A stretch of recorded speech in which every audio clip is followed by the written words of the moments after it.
"Never go to the farm, Claire," he said one night, as if those 3 words could lock a door, and I promised, because when your father tells you to stay away, it sounds like an instruction carved into the grain of the house. My name is Claire Montgomery, and 3 weeks after my father, Arthur Montgomery, died in a suit that looked too expensive for the man who never let me see the numbers that paid for it, I found a set of keys and a letter tucked between the pages of a ledger in his study. In the lawyer office, Mr. Hargrove slid a small brass key across the desk and an envelope stamped with my name. The key was heavy and warm, as if it had been held moments before, and the envelope smelled faintly of tobacco and old leather, the scent of a life I had loved and not known. He handed me the signed deed to Blackwell Farm, a piece of pasture land 2 hours from the city that in his handwriting was called a refuge, and in our family barely existed. There was a note folded inside the envelope in my father's handwriting that said, "Go once and decide whether to keep or let go," and a warning that my presence there would change everything. I felt a tightness in my throat that was part grief and part something else, a knot that would not undo until I walked down the gravel drive under the maples that lined the property. He had left me more than money, more than titles and trust documents. He had left a place that came wrapped in stipulations, in mineral rights clauses, and an odd condition in the will that said the owner must maintain the working farm for at least 12 months, or the estate would pass to a trust controlled by my half-brothers. It was the kind of contingency clause he would have drawn up with legal care, precise and cruel at once. At the funeral, the brothers had spoken in measured tones, their congratulations thin as the paper on which our family trust was printed. Robert and Alan, his sons by his first marriage, smiled with lawyer taste on their faces. They had names and intentions and a hunger that smelled faintly of oil. "You understand the terms, Claire," Robert said in the back room after the service, his watch catching light. "We will find this to be a complicated property. We will be glad to help." "I do not need help," I answered, and the word came quieter than I meant. The farm became a litmus test for everything I did not know I wanted to know. The key fit a rusty lock on a gate that squealed like a memory when it opened. The air there tasted of wet hay and exhaust and the sharp green of cut grass. It smelled of something else, too, something my city life had not prepared me for. Scent of a place alive with work. Inside the farmhouse, the floors had that soft give of wood that had been walked on for decades. My father had left me the house, the barns, a set of ancient oil wells that even in the paperwork seemed to breathe, and a request scribbled on an index card that said, "Find Tom and marry him." The card seemed a joke until I met Tom Richardson. He was a man in his 30s with calloused hands and mud under the nails, and a laugh that surprised me because it seemed to come from deeper than his chest. I married him in a small room in the county clerk office because my hands shook and because the will had a clause about residency and because the will had other teeth. The marriage was legal and necessary and awkward as anything that is done under pressure. It was also, in a way I did not expect, a promise of alliance. Tom knew the land in ways my father had not shared with me, and he knew how to read maps and wells and old drainage lines. He knew the names of people I had never met and called them by the first names my father had used when he sent postcards from other states. "You must understand," Tom said the first night we sat at a kitchen table scarred by decades of meals, "this is not just a house and some fields. There are rights under this property. My Uncle Ellis worked wells his whole life. He said the rock under Blackwell holds something. People will come for that." His voice was low and smelled of coffee and grease. I had married the first farmer I saw because the papers and lawyers had made it clear that nothing short of residency and marriage would protect the interests my father had intended for me to keep. I promised him I would try to understand. I promised myself I would try to be brave. The lawyer had explained, in that even, measured way attorneys do, that my father had set up a conditional trust, and that the existence of active operations and public stewardship of the land would prevent an outside takeover. In plain terms, it meant farmers working the fields and the house occupied. In legal terms, it meant obligations and audits and the possibility of a contested will. I did not expect the eye that would watch us from the hedgerow when we arrived, an eye that belonged to Robert or to one of his people. And I did not expect the force of memory that hit me when I opened the attic and found a gallery of my paintings, canvases of small, quiet moments my father had watched me make when I thought no one was paying attention. He had kept them like a secret shrine, and I felt every small inch of shame and love like a door opening in my chest. First weeks were full of small negotiations. Tom taught me how to start a tractor, how to check oil levels, and how to listen for the song a horse makes when it is content. I taught him how to scan financial statements and how to insist that he accompany me to the registry office for mineral rights signatures. The clash of our languages was at times comic and at times sharp. "You keep your ledger and I keep my plow, and we will make this island work," Tom said, and I saw that he meant it. Around us, the family dynamics tightened like a rope. Robert visited once and left with a lawyer card and a promise to review the accounting. Alan sent a terse email asking for immediate access to inspection records. The county inspector arrived to measure well depths and sent a young geologist named Maya who had the steady hands of someone who had grown up in labs and the easy way with dirt. Maya became one of the first allies we did not expect. She read rock samples with a clinical patience and told us in a voice without drama that there were traces of a sedimentary seam that had been producing in nearby fields. Not enough to light the whole county on fire, she said, but enough that a company would send men in over nothing. Her hands smelled of solvents and the soil she carried. She named a list of companies that might take an interest.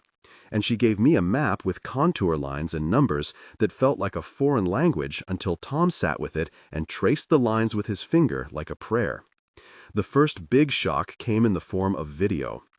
In a battered laptop sealed in a locked drawer, I found a sequence of files labeled with dates and a simple block of text that said, "Watch in order." The footage began with my father looking directly at the camera, his hair thinner than I remembered and his eyes less guarded. "If you are watching this, Claire," he said in the first clip, "then I have run out of time, or else I have done what I set out to do. I left you this place because I believed you would do something I could not." The camera showed him in the workshop with a map spread over the bench, the map dotted with red X marks and notations in his careful hand. "There are men who believe land is only what sits on top. There are men who buy rights and sell futures. I have had to set this up as a place that will confound them." Over 10 minutes he explained in halting plainness the trusts, the conservation easements, the shell companies he had used to purchase adjacent plots without alerting the public, and the one stipulation that had forced me into marriage if I wanted to keep control. His voice was even and composed. When he smiled, it was the smile of a man admitting a secret that had been weighing on him. The videos were not just explanation, they were manual and map and love letter all at once. They were also the reason I pressed record on my phone and asked you to pause and to think about what you would do in my place. If the first clip was about trust and territory, the second was about people. He named names. He spoke of Robert and Alan and of a man called Vincent Hale who ran a regional energy firm with a reputation for swallowing small landowners. He mentioned an old employee, Marta, who had been with him before I was born and who would be at the farm if I looked in the right places. He warned me about legal maneuvers and said that the one way to be sure the farm remained a working place was to show the court and the world an active family, a living stewardship. The laptop became a hinge in my life, and in the video, my father said in his last sentence, "Go to the west barn and look under the loose floorboards." The heart of the story opened like that, a wound that lets out a light I had not expected. I paused here for a second to ask you to do something small, because storytelling is not only about the teller, but the people who listen. If you felt the same jolt when the first tape told me to lift the boards, know you are not alone. Tell me in the comments what you think the next tape will reveal. Start your sentence with "I bet" and be specific. I will read them. The community of people who have followed these stories tells me things I do not see, and your ideas help shape what we dig for next. Now come back to the story, because the tapes would have it no other way. The first time I lifted those floorboards, my fingertips brushed a cold metal box wrapped in oilcloth. The cloth smelled of mechanics and cedar. Inside were account ledgers, a list of names linked with numbers, and a set of photographs of men in suits and men with hard hats standing together at a site with a pump jack in the background. One photograph showed my father shaking hands with Vincent Hale at a ribbon cutting. Another showed him with Marta under an oak tree. The evidence smelled of paper and dust, and a life arranged like a chess game. Marta arrived the next morning before sunrise with a thermos of coffee and a soft apology written in the crease of her face. She had worked for my father for 30 years and knew the farmhouse pipes and the sound the floor made when someone crept in the night. She told stories that filled in corners of my memory with warm light. "He always wanted you to paint," she said while passing me a plate of biscuits, "and he always said you would know what to do when the time came." Marta became a quiet anchor. She knew how my father held his pen, and where he kept spare keys in the library, and which neighbor owed whom a favor.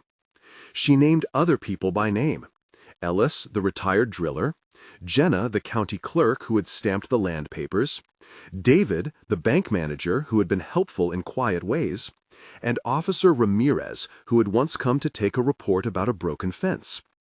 Between them, I collected a cast of characters who breathed life into the dry text of the will. Each had a small gesture that told me who they were.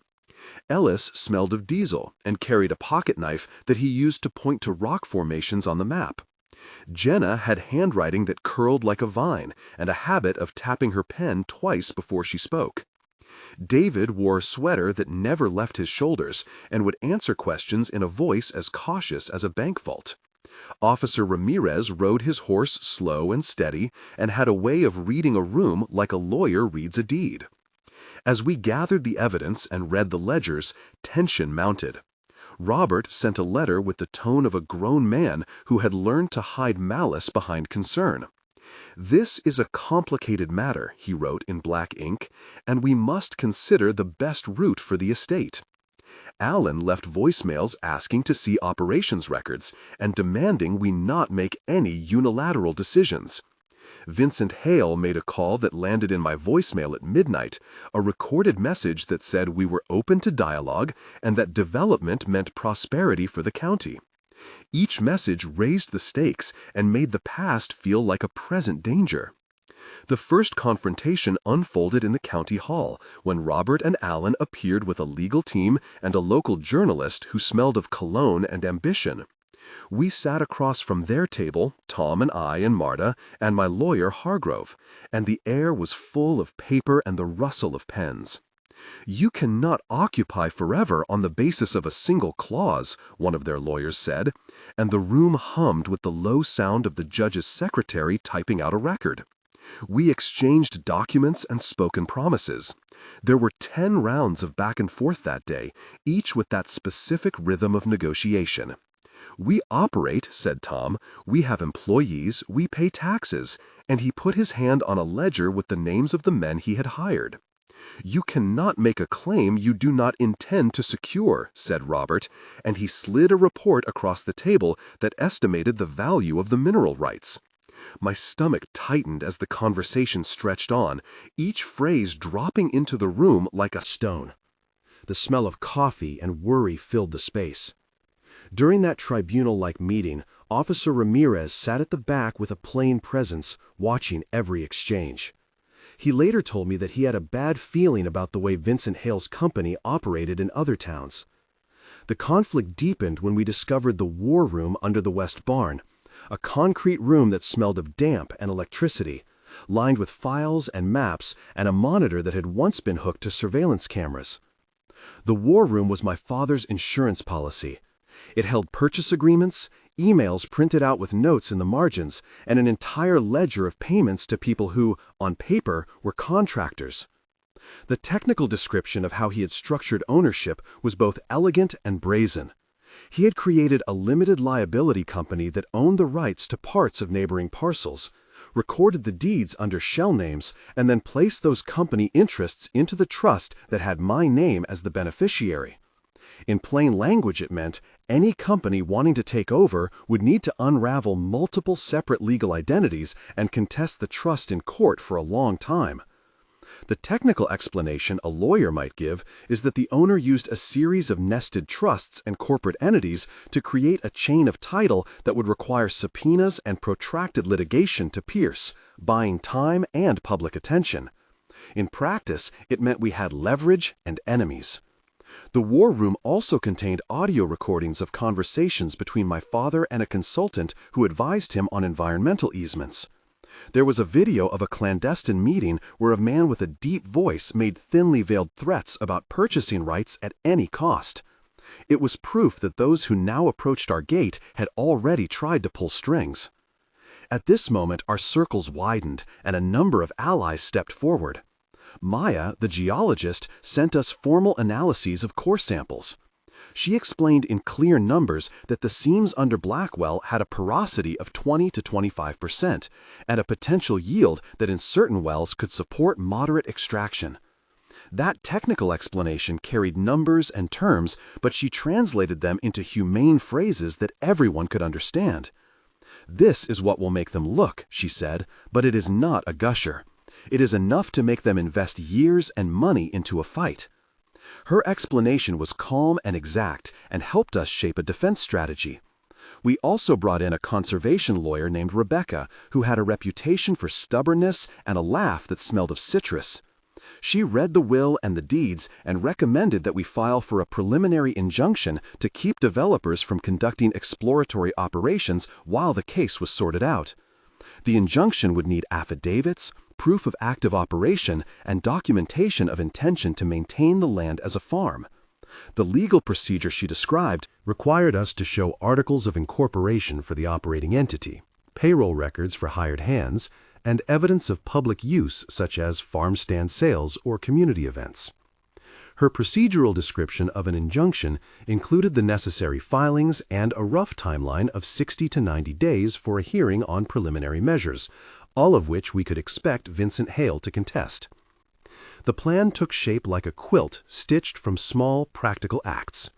We began to host farmer markets every Saturday, selling preserves and eggs. We documented payroll for the men and women who worked our fields. Tom and I met with Jenna at the county office and had her notarize public statements about our stewardship. We made sure that the farm would look and feel like a living entity, active and community-minded. As we did this, the tension rose to several peaks that changed the rhythm of the narrative. One peak occurred when a crew arrived at dawn to take soil samples for an independent company. They had a truck with a logo that might as well have read "Takeover." I met them at the gate, and there were 2 technicians and a foreman with a polite face who offered credentials. We entered a dialogue that lasted more than 10 exchanges, where every phrase was an attempt to find leverage. "We have a right to conduct tests," he said. "Not without permission," I replied. He showed a permit that had been filed the week before. "This permit is under a company that is not related to Vincent Hale," he insisted. "Then we need to see the chain of custody," Tom answered, his voice low and steady. The negotiations were sharp and smelled of diesel and metal and the heat of the day. The conflict resolved temporarily when Officer Ramirez arrived and read out a statement that emphasized property rights and the need for proper legal process. The crew left and the moment passed, but it left a residue of fear that someone might come with bigger machines.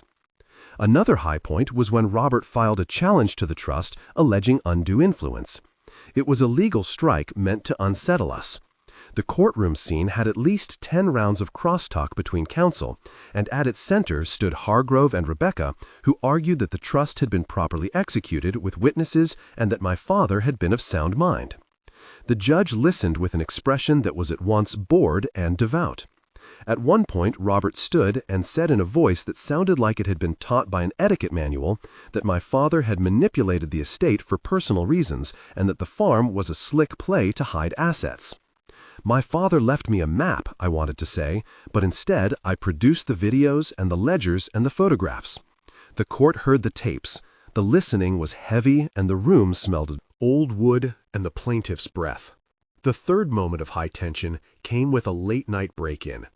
Someone tried to pry the lock on the west barn.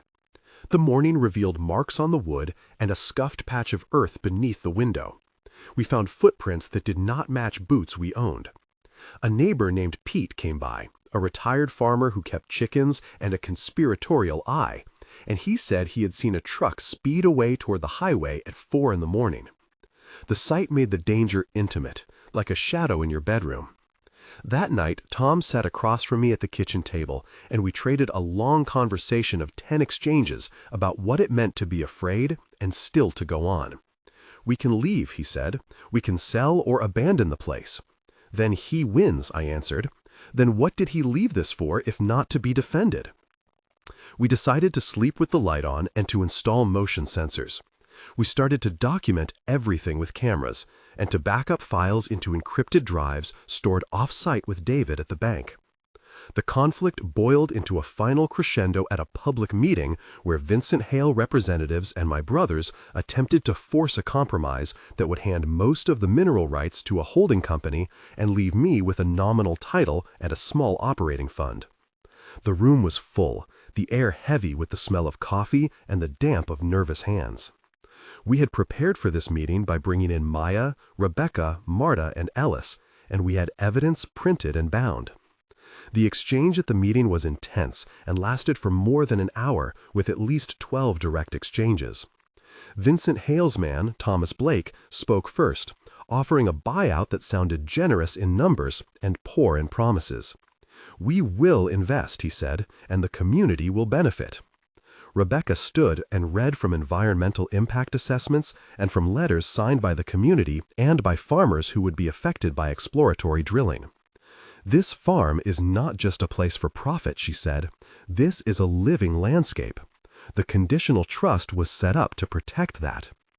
I spoke near the end, my voice rough and steady, as I told the room about the videos and the paintings and the way my father had made space for my work in his life.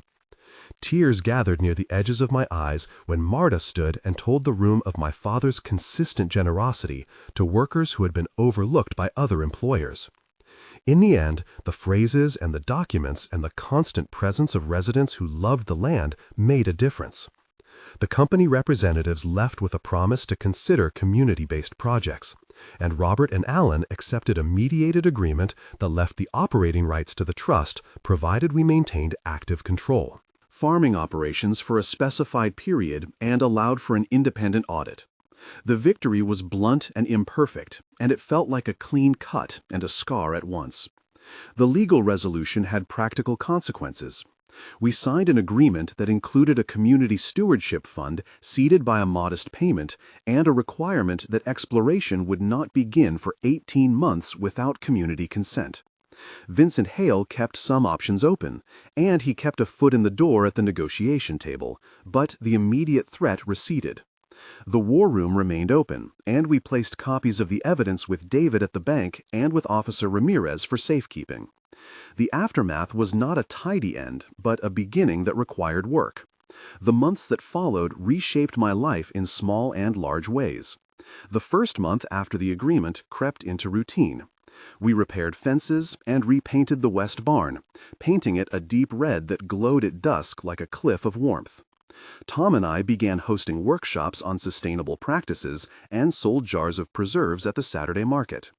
Marta organized a volunteer day where neighbors came to help mend the hedgerows and plant native grasses.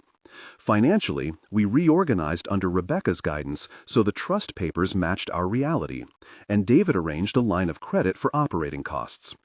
Emotionally, I felt an uneasy peace. I had expected triumph to be pure and satisfying, but it was complicated. I missed the private quiet of my father's office, and yet I found solace in the gallery of paintings he had kept. At 1 month, I wrote a letter to my father into the ledger and left it under the same floorboard where his box had been. I told him about the market and about Tom learning to mix paint and of the way Marta laughed when a goat chewed up a painting corner. At the 3-month mark, things shifted from fragile to robust. The farm had a small staff roster and payroll records we could show to any court that might question our operations. We had a community council with 5 members, including Jenna and Pete and a young schoolteacher named Leela. We launched a small education program for local kids to learn about soil and water and the history of land stewardship. Maya came back with a fuller report that we published and made public, which diminished the speculative interest because it showed the best path for the land was cautious management rather than extractive rush. The social pressure was a kind of armor. People began to talk in the town square and in the grocery store about how Blackwell was an example of a living legacy rather than an opportunity to be sold. The bank restructured payments, and the seed of a fund had grown into a modest endowment for conservation. At 6 months, the farm had shed the look of a temporary project and became a place with a rhythm. The barns hummed with the sound of work, and the house with the smell of dinner. Tom taught painting classes in the loft on Tuesday nights, and I ran a small residency program for 2 artists a year. We installed solar arrays on some of the outbuildings, and a conservation group named us in a small regional roundup as a case study in stewarded land. Legally, we had established a precedent for our operations, and the trust terms were clear, with an independent trustee appointed by a court in the city who checked in with us twice a year. The brothers visited once more and left with a bag of preserves and a look of something like respect and regret. Robert and Alan kept their distance. The final image I keep is a painting I finished and hung over the mantel, a layered canvas of bean sprouts and blue sky that my father loved because it had the exact tilt of light he used to call his certainty. I returned to the city occasionally to manage accounts and to speak with Rebecca and Hargrove, but my heart began to live on the farm schedule. The marriage that started as a legal necessity had become a partnership of mutual skill and a sharing of small pleasures, like coffee at dawn and mending fences in the sun. When I think of my father now, I do not think only of the secrets he kept, but of the ways he protected the things he cared about. He left me a farm and a puzzle, and in the act of solving it, I found community and work and a place to paint. If this story moved you in some small way, tell me what you would do if you inherited something unexpected. Start your sentence with "I bet" and leave it in the comments. If you want to follow how things evolve here, subscribe to the channel, because there are more files and more tapes, and perhaps another revelation about the men in the photographs. The last thing he left me was not a ledger, but a choice, and that choice has made me into someone who understands the cost of keeping something alive. At dusk, the barn light glows, and the road smells of hay and diesel, and the world seems to tilt toward a future that I did not ask for and that I now choose.